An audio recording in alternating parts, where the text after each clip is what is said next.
Hello दोस्तों, स्वागत करता हूं कौन मैथ यूट्यूब चैनल में। तो हम लोग एनसीईआरटी मैथ कक्षा 9 की चैप्टर 6 देखते हैं, जिसमें रेखा और कोण के बारे में हम लोगों ने पढ़े थे। इससे पिछले वीडियो में परिमेय 6.2 से हम लोगों ने परिमेय 6.6 तक देखा था। आज हम लोग उदाहरण का जो क्वेश्चन दिया गया है ना, वो देखते हैं। तो यहाँ पे उदाहरण 4 में है, आकृति 6.24 में यदि P Q parallel R S है and angle M X Q बराबर 135 डिग्री दिया है और एंगल एम वाई आर बराबर 40 डिग्री है, तो बोल रहा है कि एंगल एक्स एम वाई ज्ञात कीजिए। तो यहाँ पे हमें एक रचना करने की जरूरत है। यहाँ पे एम से होते हुए पीक्यू के समांतर एक रचना करना पड़ेगा, उसके बाद हम एंगल एक्स एम वाई निकाल सकते हैं। तो यहाँ पे चलिए रचना कर लेते हैं।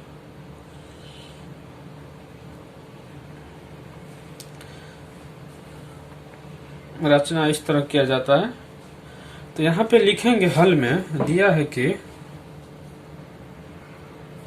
दिया गया है कि PQ समांतर RS, यानी यहाँ पे PQ समांतर RS है और angle angle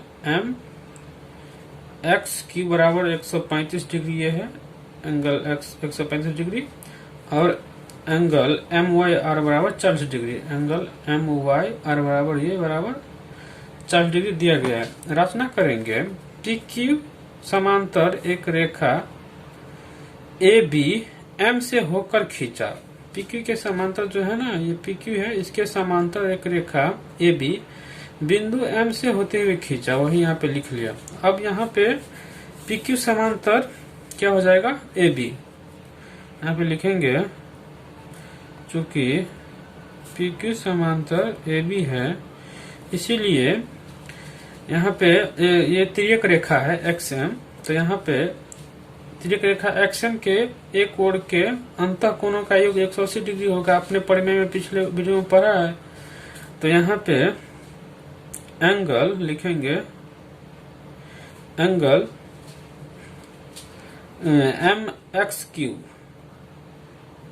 MXQ plus angle क्या हो जाएगा, XMB बराबर 100, angle MXQ plus angle XMB बराबर 180 डिग्री, क्योंकि रेखा के एक ही ओर के अंतः कोण, यहाँ पे लिख देंगे, रेखा XM के एक ही ओर के अंतः कोण से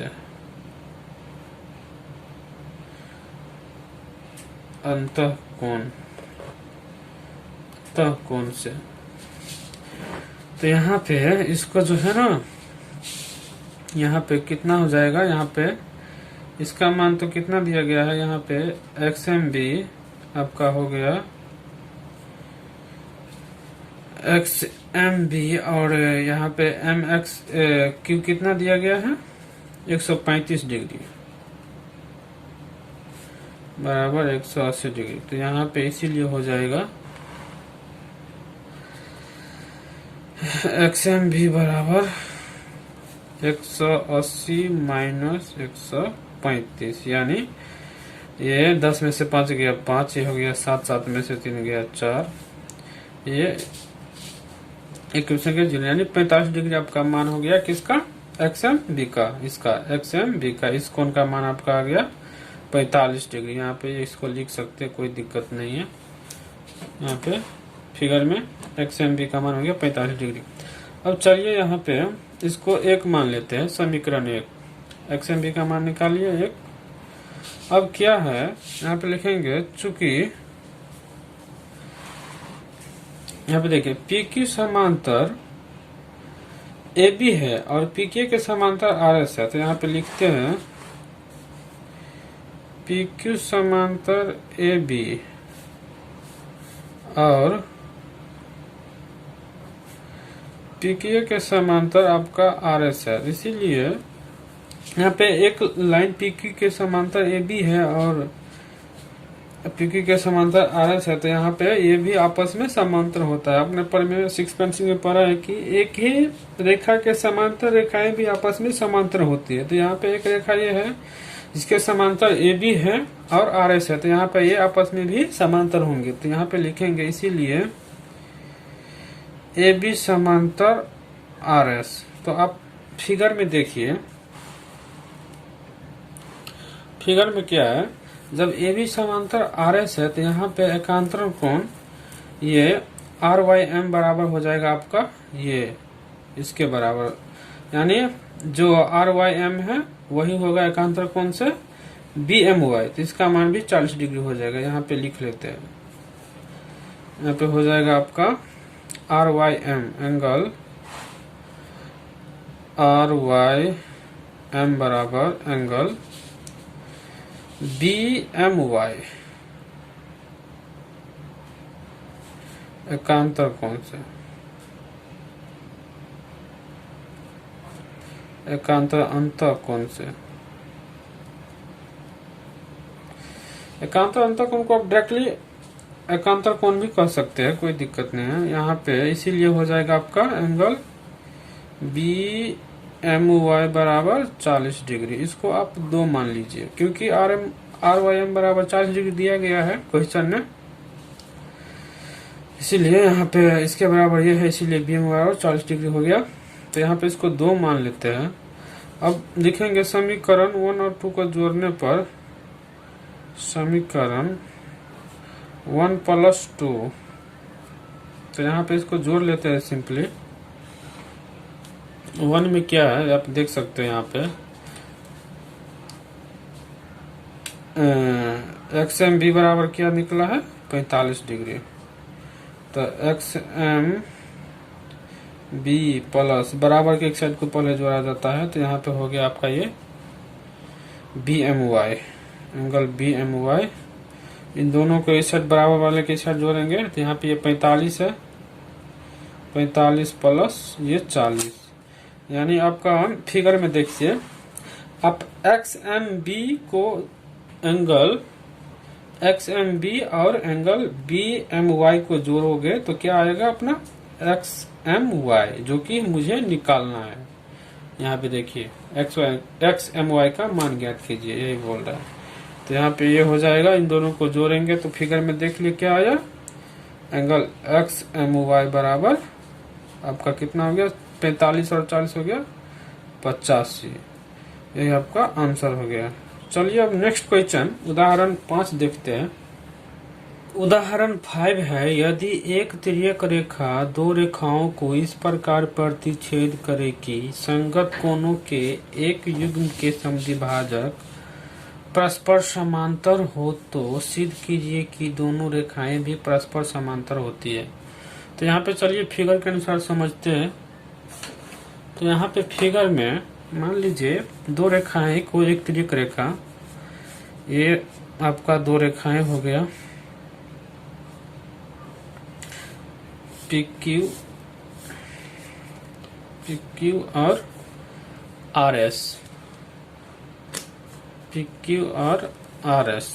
तो यहाँ पे बोल रहा है कि एक तिर्यक रेखा इस प्रकार है कि यहाँ पे एक तिर्यक रेखा ए बी बिंदु सी और डी पे प्रतिच्छेद कर रही है। तो यहाँ पे ये संगत कोण बन रहा है ना, इसका समद्विभाजक जो है ना आपस में समांतर है, यानी ये डी समांतर सी एफ है। तो मुझे सिद्ध करना है कि ये रेखा पी क्यू समांतर आर एस होगा, ये सिद्ध करना है। तो चलिए इसको लिखते हैं, उसके बाद समझ। तो यहाँ हल में लिखेंगे कि माना कि एक तिर्यक रेखा ए बी, ये तिर्यक रेखा ए बी 2 रेखाओं पी क्यू और आर एस को, 2 रेखाएं पी क्यू और आर एस को बिंदु सी और डी पर प्रतिच्छेद करती है, बिंदु सी और डी पर प्रतिच्छेद करती है। और रेखा डी, यहाँ पे रेखा डी है ना, एंगल एडीक्यू का समद्विभाजक है, एंगल एडीक्यू का समद्विभाजक है, तथा सी एफ, यहाँ पे रेखा सी एफ एंगल DCS का समद्विभाजक है, यानी इस एंगल को समद्विभाजित करता है, समद्विभाजक है। और DE समांतर C है, सॉरी DE समांतर CF है, DE समांतर यहाँ पे CF दिया गया है प्रश्न में, वो हम लोगों ने लिख लिया। अब सिद्ध करना है क्या कि PQ समांतर RS है। तो यहाँ पे हम PQ समांतर RS कैसे सिद्ध कर पाएंगे? तो यहाँ पे अगर हम ये संगत कोण बराबर कर लेंगे तब इसका मतलब क्या हो जाएगा कि PQ समांतर RS है। यदि दो रेखाओं के एक रेखा इस तरह प्रतिच्छेद करेगी कि उनके संगत कोण बराबर होता है तो ये समांतर रेखाएं कहलाती है आपस में। तो यहाँ पे हम ये एंगल ADQ बराबर अगर एंगल DCS कर देंगे तो इसका मतलब क्या हो जाएगा, PQ समांतर RS। तो यहाँ पे चलिए प्रमाण में लिखते हैं।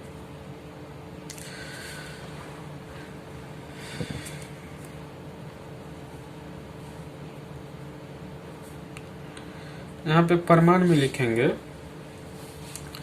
रेखा DE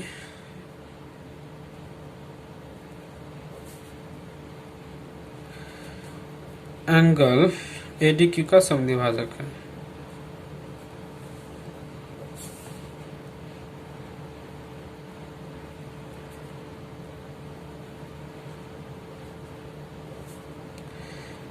तो समद्विभाजक है, इसका मतलब क्या हुआ कि इसको आधे बराबर भाग में बांटता है, यानी आधा भाग ये होगा, आधा भाग ये होगा, ये D का एंगल का D समद्विभाजक है तो आधा भाग ये होगा ADE और आधा भाग होगा आपका EDQ। तो यहाँ पे लिखेंगे तो आपका ADE जो होगा वो किसके बराबर हो जाएगा, यानी इस पूरा का आधे के बराबर होगा। तो यहाँ पे लिखते हैं ये यहाँ पे रेखा D समद्विभाजक है AD का, तो यहाँ पे हो जाएगा एंगल ADE हो जाएगा आपका पूरा का आधा, क्योंकि बराबर भाग में बांट रहा है। तो इसका मतलब क्या है, मान लीजिए यहाँ पे ये 1 है तो उसका आधा हो जाएगा 1/2, उसका आधा पूरा एंगल का 1/2 हो जाएगा। तो यहाँ पे लिख लेंगे AD बराबर 1/2 एंगल ADQ, इसको 1 मान लिए। नेक्स्ट में क्या लिखेंगे, इसी प्रकार हो जाएगा रेखा CF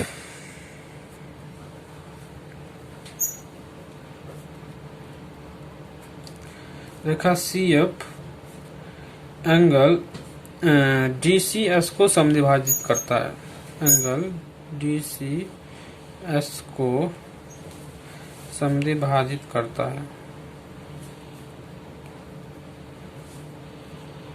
तो लिखेंगे इसीलिए एंगल DCS, यहाँ पे देखिए फिगर में देखते हैं, यहाँ पे जो है ना CF जो है ना एंगल DCS को समद्विभाजित करता था, यानी ये जो है ना ये कौन DCS, एंगल DCS इस पूरा का आधा हो जाएगा DCS का। तो यहाँ पे एंगल DCF लिखेंगे, एंगल DCF जो है ना पूरा का आधा होगा किसका, एंगल DCS का, इसका एंगल DCS का। चलिए यहाँ पे लिखते हैं एंगल DCS, इसको 2 मान लेते हैं। अब क्या लिखेंगे, यहाँ पे देखिए फिगर में देखिए, यहाँ पे DE समांतर है CF का दिया गया है। तो DE समांतर CF है, एक तिर्यक रेखा आपका क्या है AB है। तो यहाँ पे ये जो समांतर है, ये दोनों रेखा है, तो ये कोण बराबर ये कोण हो जाएगा संगत कोण से, क्योंकि यहाँ पे ये दोनों समांतर है। तो ये तिर्यक रेखा है ना, इस प्रकार इसको मान लीजिए आप इस तरह बढ़ा लेंगे पीछे की ओर इसको, तो यहाँ पे ये हो जाएगा तिर्यक रेखा AB। इस ये आपका DE जो है ना R यहाँ पे CF के समांतर है, तो ये एक तिर्यक रेखा हो जाएगा। तो यहाँ पे ये कोण संगत कोण से बराबर होगा, तो यहाँ पे लिख देंगे एंगल ADE बराबर एंगल DCF संगत कोण से, क्योंकि यहाँ पे ये दोनों रेखाएं समांतर है इसीलिए। तो चलिए यहाँ पे लिखते हैं, यहाँ पे लिखेंगे चूंकि DE समांतर CF, इसीलिए एंगल आपका हो जाएगा ADE बराबर एंगल DCF संगत कोण से।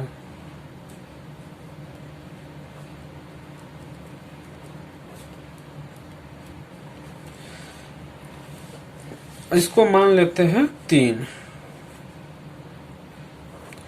अब आप देखिए समीकरण 1 और 3 में क्या है। समीकरण 1 और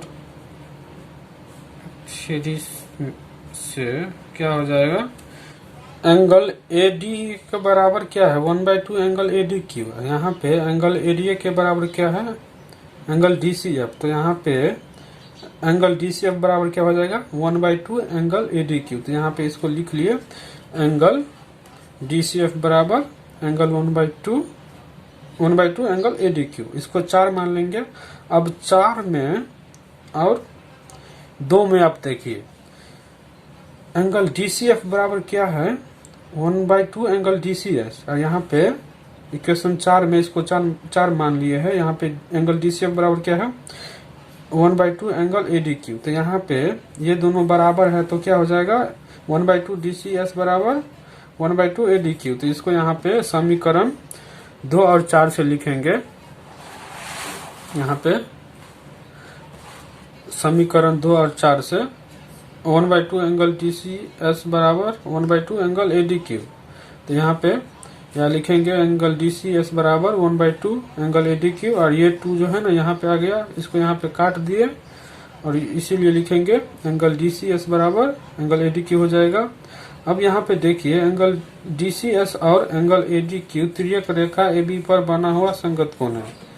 अब फिगर में देखिए ये एंगल आपने क्या निकाला DCS, ये DCS और एंगल ADQ, ये जो है ना इस रेखा पर संगत कोण बना है। तो यहाँ पे ये संगत कोण बराबर है, इसका मतलब क्या कि PQ समांतर RS है, इसीलिए यहाँ पे लिखिए एंगल DCS और एंगल ADQ तिर्यक रेखा AB पर बना संगत कोण है, इसीलिए PQ समांतर RS है। क्योंकि यहाँ पे 2 रेखा पे एक तिर्यक रेखा है, ये 2 रेखा पे एक तिर्यक रेखा है, तो यहाँ पे संगत कोण बराबर हो गया, इसीलिए ये PQ समांतर RS है। क्वेश्चन नंबर आपका उदाहरण 6 देखेंगे। तो उदाहरण 6 है, आकृति 6.27 में AB समांतर CD है। यहाँ पे AB समांतर CD है और CD समांतर EF है और CD समांतर EF है, यानी X का समांतर ये और इसका समांतर ये। यदि BEF यानी ये कोण बराबर 55 डिग्री है, तो मुझे क्या निकालना है X, Y और ये Z, यानी ये कोण निकालना है, ये कोण निकालना है और ये Z निकालना है। तो यहाँ पे हल में लिखेंगे, तो हल में लिखेंगे दिया गया है कि AB समांतर CD तथा CD समांतर EF, AB समांतर CD और CD समांतर EF है, और EA जो है ना EA परपेंडिकुलर AB है, यानी ये जो है ना ये रेखा EA इस पे परपेंडिकुलर है, यानी यहाँ पे जो है ना 90 डिग्री कोण बनेगा और इस साइड भी Z प्लस और ये 55 डिग्री जो है ना 90 डिग्री होगा, 90 डिग्री के बराबर Z प्लस 55 डिग्री 90 डिग्री के बराबर हो जाएगा, क्योंकि यहाँ पे 90 डिग्री है और बाकी इधर 90 डिग्री बचा, इसीलिए यहाँ पे Z प्लस 55 बराबर 90 डिग्री होगा। अब हम मुझे Y का मान निकालना है, तो यहाँ पे लिखेंगे चूंकि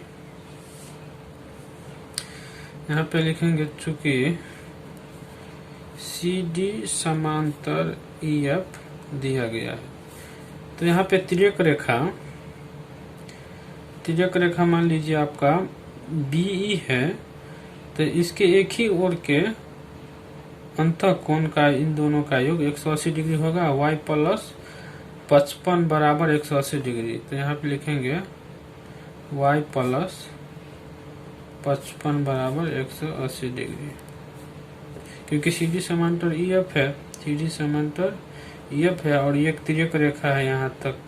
तो यहाँ पे तिर्यक रेखा के एक ही ओर के अंतः कोणों का योग 180 डिग्री होता है। ये हो गया आपका y एंगल मान लिए, और ये एंगल जो है ना 55 डिग्री दिया गया है। तो यहाँ पे y प्लस 55 बराबर 180 डिग्री लिख दिया। यहाँ पे लिखेंगे तिर्यक रेखा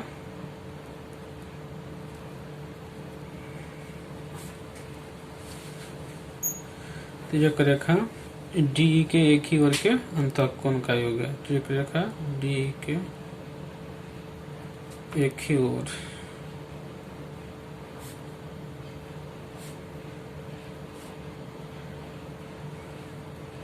अंतः कोणों का योग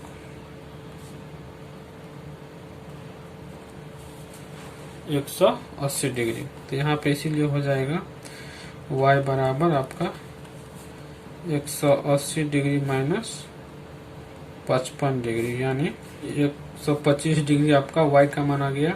अब देखिए यहाँ पे लिखेंगे अब AB पैरेलल आपका क्या दिया गया है, CD क्वेश्चन में दिया गया है।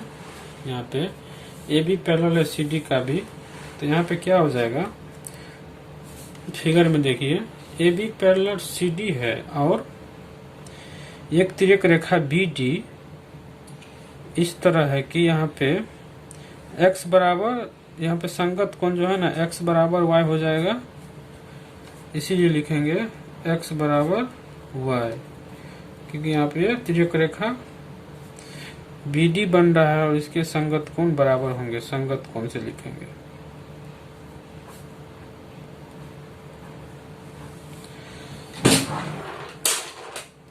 संगत कोण से।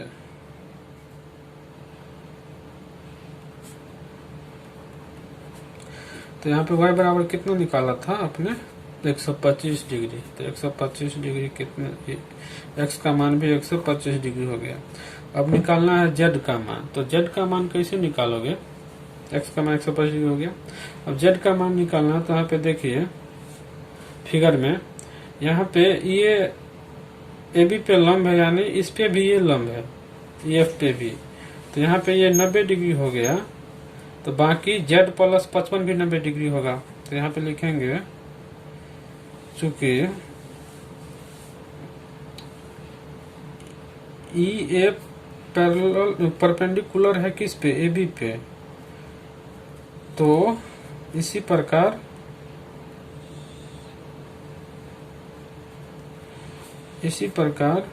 ये पैरेलल होगा किस पे, सॉरी ये परपेंडिकुलर होगा आपका EF पे। तो यहाँ पे एंगल Z प्लस